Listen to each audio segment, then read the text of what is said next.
Welcome back to the deep dive. Today we're tackling a topic that's really moved beyond just optics, hasn't it? Absolutely. We're talking environmental responsibility, climate action. Right, and the pressure on businesses globally is, well, it's intense and only growing. It's about survival now, really. It really is. Business resilience, future-proofing. Exactly. So our focus for this deep dive is the Carbon Disclosure Project, CDP. Big changes are coming in 2026. Huge changes. And for anyone maybe less familiar, CDP is basically the global platform for environmental disclosure. It's fast becoming the standard investors and customers look to. The gold standard. Increasingly. Our mission today, let's Yeah. unpack these 2026 changes, especially, how they hit logistics and supply chains. We want to give you the knowledge to navigate this. And hopefully thrive through it. Yes. Okay, let's unpack this. It's critical stuff. And 2026, like you said, it feels like a real game changer. It definitely is. And the scale, just to give some context, CDP started back in 2000 in the UK. Right. By 2024, you had over 24,000 companies globally disclosing through them. That's up 24% in just 1 year. Wow, 24%. That's massive growth. It is. And for supply chains, crucial. Over 330 major global corporations are now requiring their suppliers to participate in CDP. Requiring them, so no longer optional for many. Not if you want to stay in their supply chain. For lots of export companies, particularly in logistics, this is straight up business continuity. It's a must-do. That really sets the stage. Okay, so before we get into the weeds of the 2026 changes, maybe just a quick refresher for anyone new to this, what exactly is CDP and why is it so central now, especially for supply chain sustainability? Sure. So at its heart, CDP is a nonprofit. Its whole goal is driving environmental transparency. Transparency, okay. Yeah, it gives companies a standard way to report on, climate impact, water security, deforestation. Environmental pillars. Exactly. But it's way more than just filling out forms. It's become a key tool for stakeholders, investors, customers to actually evaluate a company's environmental performance. So it's evaluation, not just disclosure. Right. Identifying risks, spotting opportunities, benchmarking against competitors. And for supply chains, it's about visibility. Understanding the environmental footprint, not just in your own factory or warehouse, but all the way up and down the chain. Like an X-ray, you said. Kind of like a sustainability X-ray. Yeah. Yeah. Absolutely essential if you're plugged into global networks. Yeah. Especially logistics. Think about it. Emissions are everywhere, from the first mile to the last. Warehouses, trucks, ships. Super complex. Okay, got it. So with that foundation, let's dive into these 2026 shifts. You said they're a significant ramp up. They really are. Not just tweaks. It's CDP signaling a move towards much greater rigor, much more reliable data, and a broader view of environmental responsibility. More rigor, reliability, and breadth. Okay. Yeah, moving beyond just saying you're doing something to actually proving it with verified data and concrete actions. All right, first shift. Strengthening the essential criteria sounds foundational. What does that mean, and who's really going to feel this? It is foundational, and it raises the baseline quite dramatically. These essential criteria kicked off in 2025. Right, I remember that starting. But they're expanding significantly in 2026.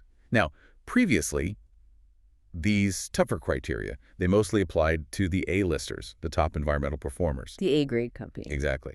But from 2026, these same essential requirements apply to everyone aiming for a C grade or higher. C or higher. Okay, that captures a much bigger group. A much bigger group.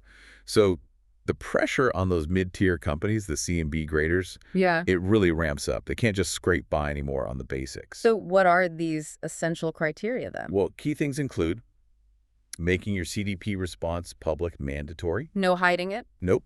Establishing proper processes for identifying, assessing, and managing risks. Yeah. Having someone responsible at the board level. With level accountability. Yes. And ensuring that board actually has competency in environmental issues. Setting targets becomes mandatory. Running a supplier engagement program, also mandatory. Engaging suppliers, that's crucial for Scope 3. Absolutely. And adhering to a no significant exclusions principle in reporting, meaning you can't just leave out the tricky bits. Right. What this signals, really, is CDP pushing for baseline transparency and accountability across a much broader swath of companies, elevating the whole field, not just celebrating the leaders. Okay, that makes sense. Now, the next change you flagged, mandatory third-party verification. This feels huge for trust, moving from voluntary to required. Oh, it's absolutely critical. This tackles the data reliability issue head on. From 2026, it's not optional anymore. So what exactly needs verifying? The requirements are quite specific. For Scope 1 and Scope 2 emissions, your direct emissions, and those from purchased energy, it's 100% mandatory third-party verification. 100%. Okay. And for Scope 3, the indirect emissions across your value chain, often the hardest part. Yeah, notoriously tricky. A minimum of 70% needs mandatory third-party verification. 70% minimum for Scope 3. Still a big lift. It is. And companies have to use external auditors following established international standards. We're talking things like IAC 3000. Okay, ISC 3000. And ISO 140643. Got it. ISO 14064-3. Exactly. These aren't just random numbers. ISC 3000 is the global standard for assurance on non-financial info, and ISO 140643 specifies how you verify greenhouse gas statements. So proper, recognized standards. Gold standards, really. It ensures the data isn't just checked, but checked rigorously against a global benchmark.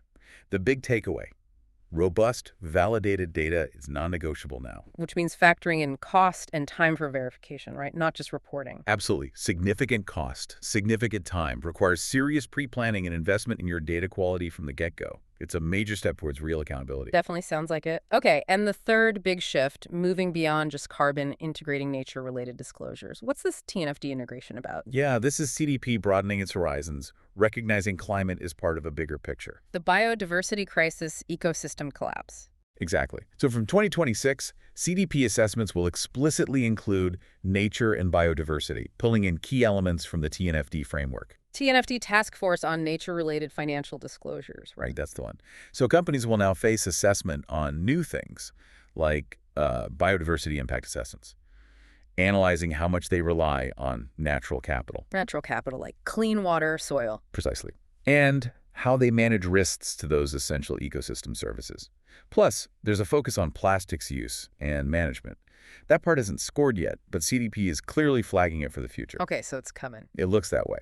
What this TNFD integration really does is force a mindset shift. It's not just about reducing your negative impact, but about understanding your dependence on nature. Seeing nature as an asset on the balance sheet, almost. In a way, yes. A critical, irreplaceable asset. It pushes towards a truly holistic view of environmental footprint, way beyond just carbon math. Okay, wow. So these are some demanding new requirements. How does CDP actually score companies then with this higher bar? Can we walk through the stages? Sure. CDP uses a 4-stage valuation system. Pretty clear progression.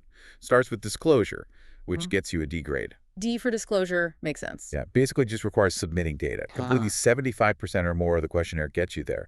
Focus is just on getting the info out, not necessarily its quality at this stage. Okay, baseline stuff. Then you move to awareness, that's the C grade. Here, CDP looks at whether the company understands the environmental issues relevant to its business. So identifying risks, opportunities, basic governance. Exactly. Can you spot the connections? Do you have some oversight? Then comes management, the B grade. This is where action comes in. Doing something about it. Right. Setting actual quantitative targets, tracking progress against them, running those supplier management programs we mentioned, concrete actions. Okay, B for action. And finally, leadership, the A grade. This is for the companies truly leading the pack. What does leadership look like in CDP terms? It means setting ambitious targets, like Verified Science-Based Targets, SBTI. Yes, BTI, right. Science-Based Targets Initiative. Yes, and not just setting them, but verifying them. Plus, actively developing and deploying innovative environmental solutions, pushing the boundaries. So it's a clear ladder. Disclose, become aware, manage, then lead. Precisely. And the bar definitely gets higher at each step. True leadership needs strategy, proof, and innovation. It's an ongoing journey. Got it. Now, this deep dive is particularly for our listeners interested in logistics and supply chains. You mentioned CDP uses industry-specific criteria. What should transport and logistics companies be laser-focused on? That's a really important point. CDP is smart enough to know environmental impacts aren't one size fits all. Right. A bank's impact is different from a trucking company's. Totally different. So while a bank might focus on its financed emissions or a manufacturer on circularity, for transport and logistics, it's inevitably about operational emissions, movement, fuel, infrastructure. Makes sense. So what are the specifics? Key things they'll look at. Managing emission intensity per transport method. That's critical given the mix road, rail, sea, air. Tracking intensity by mode. Okay. Also, clear plans for introducing alternative fuels, a huge challenge and investment area for the sector, obviously. Huge. Hydrogen, electric, biofuel. All of that. And strategies for optimizing last-mile delivery. That final step is often emissions intensive, especially in cities. Yeah, lots of stop-start congestion. So the real question CDP poses to logistics is, how are you going to adapt? Not just measure, but actively cut emissions across all these diverse operations. It demands real innovation, real operational shifts. No small task. Okay, so wrapping this all together, what does this mean for you, the listener, right now? How can you prepare? Let's create a practical checklist. Definitely. Proactive preparation is everything. You can't wait until 2026. It needs to be faced. So what are the immediate actions? First half of 2025. Okay, immediate priorities. First, diagnose your current data systems. Where are the gaps? Know where you stand. Exactly. Second, get your Scope 1 and 2 emissions calculation systems solid. Really nail those down. Third, start looking for and talking to third-party verification bodies. Don't wait until everyone's scrambling. Pre-consult. Good tip. Get in early. And fourth, form an internal CDP task force.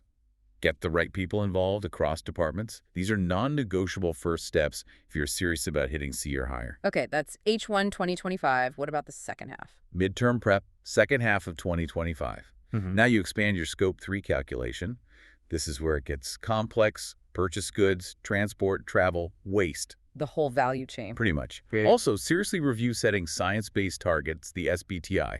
Get that process started if you haven't. Aiming for that B or A grade eventually. Right. Establish systems to collect data from your suppliers. You need their info for Scope 3. And start doing those TNFD-related risk assessments, looking at your nature impacts and dependencies. Broadening the scope beyond just carbon. Exactly. And then long-term into 2026 itself. Long-term strategy for 2026 and beyond is about integration and continuous improvement.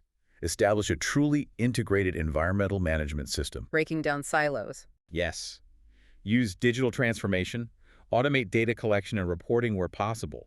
Look into supply chain-wide carbon management platforms. Leveraging tech. And crucially, institutionalize continuous improvement. Make this part of your regular business rhythm, not just a once-a-year scramble for the CDP deadline. Build it into the DNA of the company. That's the goal. It's a clear roadmap. Yeah. CDP isn't just a report. It's a strategic journey.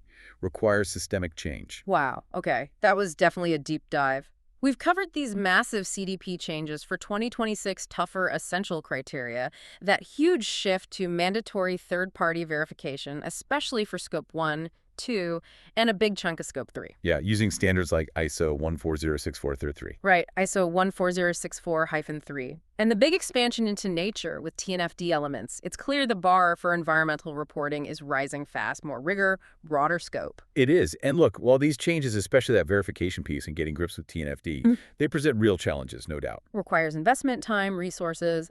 For sure. But they also create a massive opportunity. Companies that get ahead of this, that prepare systematically, they can genuinely gain a competitive edge by demonstrating leadership, building trust through transparency. It stops being just about compliance checkboxes and becomes a strategic investment in building a truly sustainable, resilient business for the future. So, turning challenge into advantage. That's the potential, yes. Okay, a final thought for you, our listener, to mull over. We've talked a lot about requirements and compliance, but think about this. Beyond just meeting these tougher CDP standards, how might they fundamentally reshape innovation within supply chains? Not just cutting emissions, but driving the development of truly resilient, future-proof operations that see environmental stewardship not as a burden, but as core to their success.